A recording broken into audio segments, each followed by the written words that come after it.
ഉരുൾപൊട്ടലിൽ മരണം 367. ഇനിയും കണ്ടെത്താനുള്ളത് 205 പേരെ. മൃതദേഹങ്ങൾ കണ്ടെത്താൻ ചാലിയാറിലും തിരച്ചിൽ ഊർജിതം.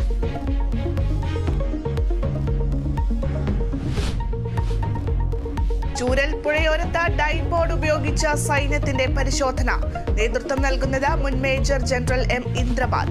ദുരന്തമേഖല സന്ദർശിച്ച കേന്ദ്രമന്ത്രി സുരേഷ് ഗോപി ദേശീയ ദുരന്തമായി പ്രഖ്യാപിക്കാനുള്ള സാധ്യത പരിശോധിക്കും. ദുരിതാശ്വാസ നിധിയിലേക്ക് UDF MLA-മാർ 1 മാസത്തെ ശമ്പളം നൽകും.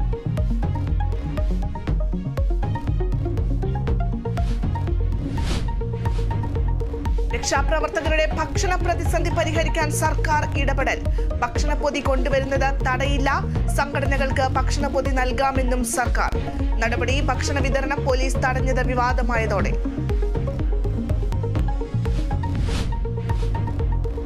കർണാടകയിലെ ഷിരൂർ കാണാതായ അർജുനായുള്ള രക്ഷാദൌത്യത്തിൽ അനിശ്ചിതത്വം.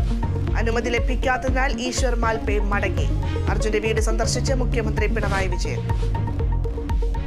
വഖഫ് ബോർഡിന്റെ അധികാരങ്ങൾ വെട്ടിക്കുറയ്ക്കാനൊരുങ്ങി കേന്ദ്ര സർക്കാർ. പാർലമെന്റിൽ ബില്ല് കൊണ്ടുവരാൻ നീക്കം.